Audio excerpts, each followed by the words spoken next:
Hello everyone and welcome to Sinful Gaming. I hope you're all doing well, I hope you're all staying safe, and most of all, I hope you're all fighting that war against the Grey.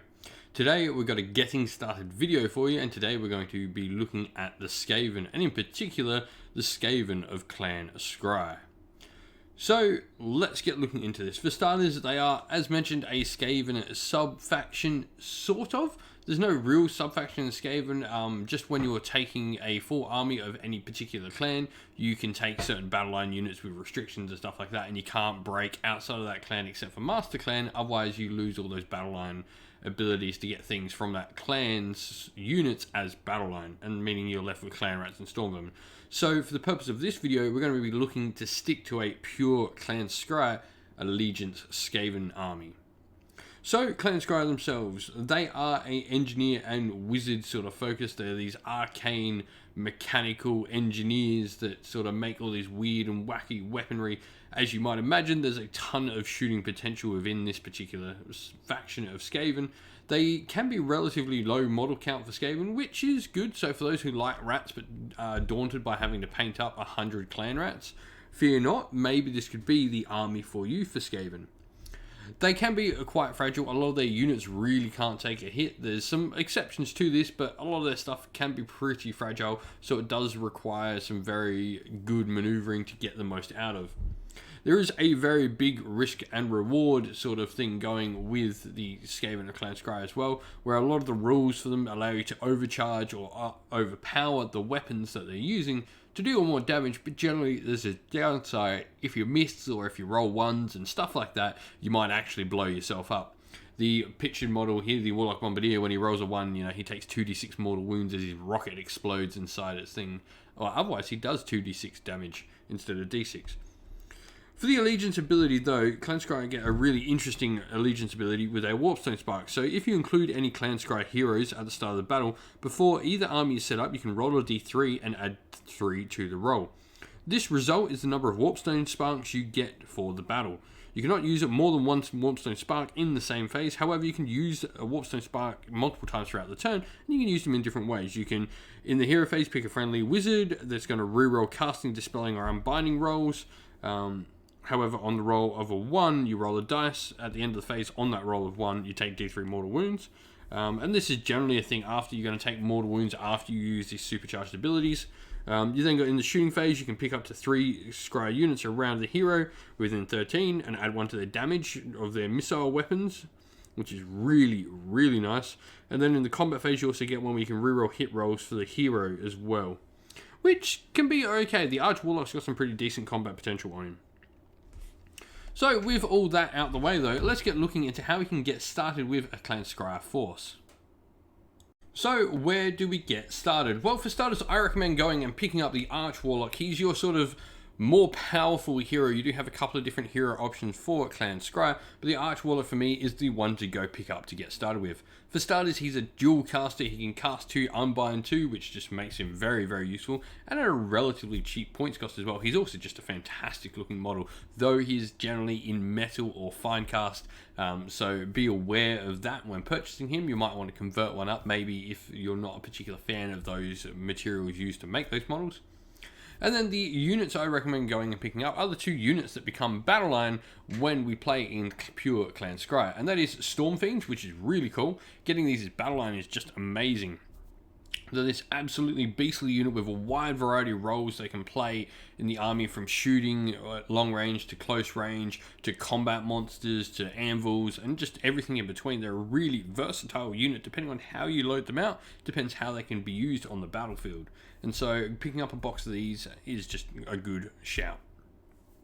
Skryre Acolytes are the other unit I recommend. These are your other unit that become pure battle line. Now, I will mention that the Skryre Acolytes are relatively expensive to go pick up. They're currently in Australia, they're like $19 for a single model, or maybe it's $22. Either way, they're really expensive. So there are some alternate companies that are doing miniatures for them, or I've seen people convert up them out of clan rats, convert them out of the Blood Bowl team, and just other bits and pieces. Or even if you can find some poison wind launchers, people sort of splitting them apart, the old Island Blood poison wind launchers, and making some acolytes out of them.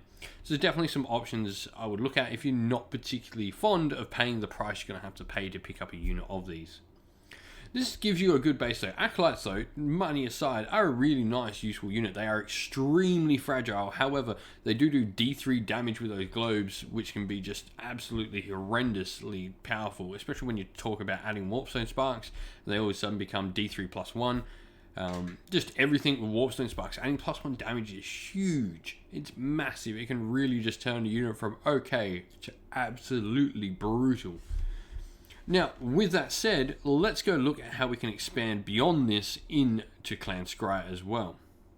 So, how do we look to expand? Well, the Warlock Bombardier or the Warlock Engineer are great shouts for wizards. They're your lower level wizards. They're only single casters, but I guess the thing the Bombardier has on top of the Engineer is he's got a little Doom Rocket he can fire there, which is actually a pretty cool little single shot shooting attack, which can snipe off enemy heroes potentially or do some damage to monsters. It's a cool little thing. For 10 points more, it's a great little piece. He's also just an awesome model. Then you've got your weapon teams. There's a wide variety of weapon teams, from rattling guns, which are like pump action Gatling cannons in a fantasy universe. It's pretty cool, if you ask me. Warp fire throwers. You've got these giant wrecking balls as doom flayers. You've got the warp grinder as well, which is a tunneling machine, which allows you to get some of your units tunneling. So weapon teams are just a great look to have on the table because we've got so many useful plays for them. And when you are starting to play at bigger points values and you start sort of looking to see how you can potentially use your weapon teams in different ways, there are some upgraded rules that got added into the current Broken Realms Kragnos book, where you can sort of hide your weapon teams off in units, which is pretty cool. So this allows you to keep them alive, though there is the issue that you can only do this in particular style of units. You can only put them into Clan Rat or Storm Vermin units. So this does mean if you wish to do something like that, you're going to actually break your allegiance. But what's cool about that is they do become distraction pieces. If your opponent is targeting a weapon team, he's not targeting your more deadly stuff. Though, rattling guns with +1 damage can be really cool. And the mortal wounds out of a warp fire thrower are really nice as well. Next, we're going to talk about the Warp Lightning Cannon, which is a shooting unit from afar, and both the last two units we're going to talk about are going to be more long-range shooting units. So the Warp Lightning Cannon, as you might sort of pick by the name, is a giant cannon. It does mortal wounds for its shot, which is nice, which is not something you get a lot out of long-range Skaven shooting. You generally get lots of damage at long range and rend, but you don't generally get mortal wounds. So the Warp Lightning Cannon definitely makes up for this. It's got a really interesting mechanic on how it does shoot. So there's that to consider as well. It does sort of rolls the dice and tries to roll these numbers under it. It's really fun and can be a bit swingy at times though. Warlock Giselles are the last unit I want to talk about. They're an extremely long-range Skaven unit. They're effectively Skaven snipers, and they've got incredible damage potential on them. So the Giselles have a base shot of 30-inch range, 1 shot, forced to hit, 3s to wound, rend 2, damage 2, so this means they do go up to damage 3, and also if the unmodified hit roll for an attack made with Giselle is a 6, it inflicts 2 mortal wounds and the attack sequence ends. So you can do some mortal wound damage there as well, which is really nice. And they've also got some decent defense against shooting with the giant paves in front of them as well, which is nice.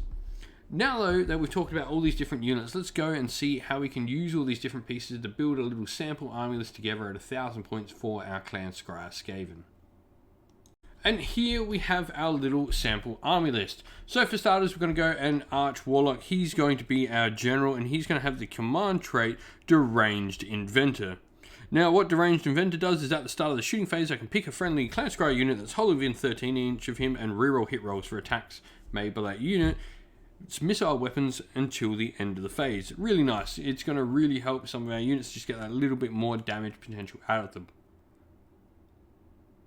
He's then going to have the Vigor Dust Injector, which is going to be his artifact of power that he's going to have. And what this one does is, in the hero phase, you can pick one friendly Skaven-type unit wholly within 12 inch of him, and you can add one to the charge and hit rolls. However, they do take some mortal wounds at the end of the hero, at the start of your next hero phase, though.